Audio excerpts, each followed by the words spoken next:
इस वक्त हम मौजूद हैं बागेश्वर धाम में और हमारे साथ बागेश्वर धाम के पीठाधीश्वर देवेंद्र कृष्ण शास्त्री जी महाराज हैं और वह अपनी गया की यात्रा पूर्ण कर छतरपुर आए हैं और अपने धाम पर हैं और हम उनसे जानना चाहेंगे महाराष्ट्र में जो गौ माता को राष्ट्रीय माता बनाया राज्य का दर्जा दिया जा रहा है उस पर कहूँगा क्या विचार है जी महाराज। जय श्याराम, जय बागेश्वर धाम की टाइम्स नाउ भारत के सभी दर्शकों को धन्यवाद।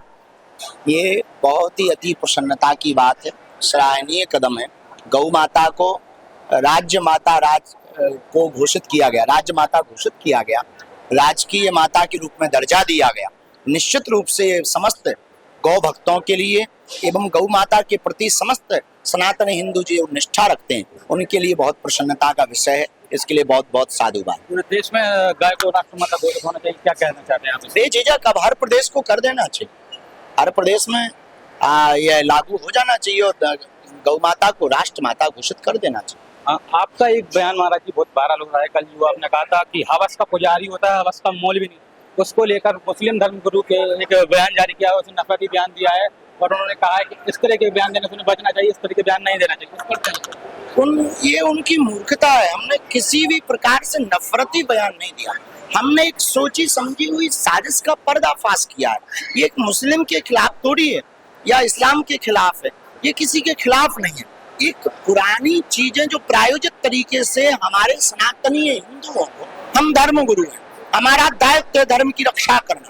तो जो चीज हम एक एक चीज पर बोलते हैं, इसी बार पर थोड़ी बोलते हैं। हम अपने हिंदुओं को बोल रहे थे, सनातनियों को बोल रहे थे कि कभी भी कोई भी इस्लाम का व्यक्ति अपने मौलवियों की बेइज्जती नहीं करता, मजाक नहीं बनाता, हंसी नहीं उड़ाता। और सनातन धर्म का आदमी तुम देख लेना, वो जरूर उड़ाता है। कई ऐसे मुहावरे हैं जो बहुत प्राचीन मुहावरे हैं, मुंह में राम बगल में छुरी, ऐसे मुहावरे हैं। तो हमने इस पे भी चर्चा हम करते हैं, इस पे भी हमने चर्चा की कि केवल हवस का पुजारी क्यों, हवस का मौलवी या फिर हवस का मौलाना क्यों नहीं हो सकता है। और होते हैं, कई ऐसे केस मिले। अभी पिछले कुछ समय में एक घटना हुई जिसमें हवस के किसी मौलाना को उसकी बेटी की मां ने चप्पलों से पीटा। ऐसे कई ऐसे केस हैं जिनकी न्यूज़ें चली। हम उनके धर्म के बारे में कुछ नहीं बोलते, हमें पता है प्रत्येक वो उनका एक मजहब है, सनातन धर्म के हम पक्षधर हैं। हम किसी भी मजहब के खिलाफ नहीं है, ना हम कभी इस्लाम के खिलाफ थे, न रहेंगे। हम केवल सोची समझी हुई साजिश का पर्दाफाश करते हैं। हमारा काम है, हम धर्म गुरु है, सत्य बताना, सनातनियों को जगाना। और ये किस प्रकार से ये जो है इनका ब्रेन वॉश हो रहा है हिंदुओं का, हम उस बात को बताते हैं। हमारे धर्मगुरु जितने भी जेल जाते हैं उन पर कोई चर्चा नहीं करता। सनातन के धर्मगुरु जो गलत गंदी कृत्य करते हैं जाते हैं, हम इसके ही पक्ष में। लेकिन हर बार सनातन धर्म को ही टारगेट क्यों, हवस का पुजारी ही क्यों। और हद ये हो गई कि आपने पिक्चर बना दी और गजब ये हो गया कि हिंदू उसको देख भी रहे। हमने इस बात पर व्यंग किया, हमने इस्लाम के खिलाफ और किसी के खिलाफ हमने बयान नहीं दिया। अगर किसी को बयान लगता है तो ये बने रहना चाहिए, अच्छी बात। आप 9 दिन की साधना पर जा रहे हैं और इस साधना क्या उद्देश्य है और क्या पूरा मूल? हमारा उद्देश्य मौन साधना करके समाज को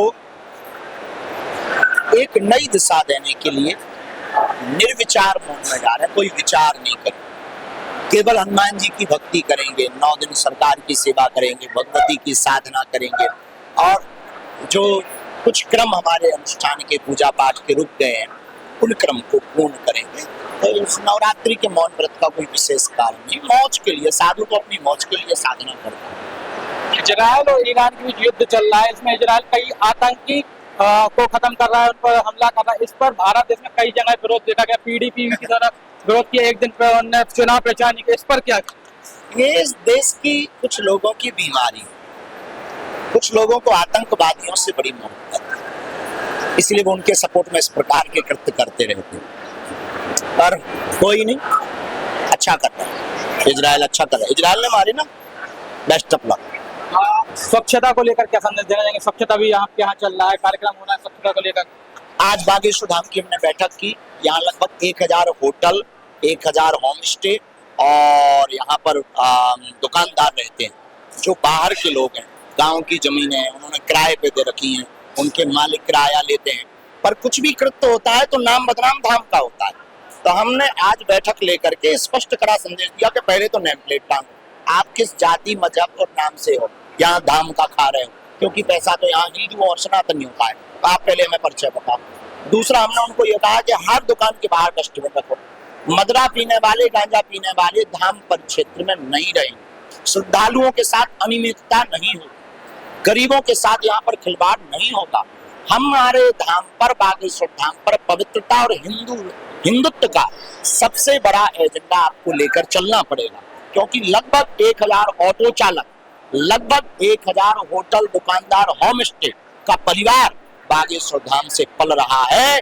आर्थिक स्थिति सुधर रही है, ये हमारे लिए गौरव की बात है, लेकिन धाम के नियम और शर्तों के साथ होगा, क्योंकि कोई भी कृत्य होगा तो बदनाम तो लोग बागेश्वर धाम को, बागेश्वर धाम सरकार को करते हैं, तो हम बालाजी पर उंगली नहीं उठने देंगे। इसलिए आज हम लोगों ने प्रण लिया कि हर रविवार अब दरबार विराम करके 2 घंटे सेवा का काम बागेश्वर धाम के नाम सफाई के लिए देंगे, स्वच्छ रखेंगे, धाम को स्वच्छ रखेंगे, मन को स्वच्छ रखेंगे और भारत को समृद्ध बनाएंगे।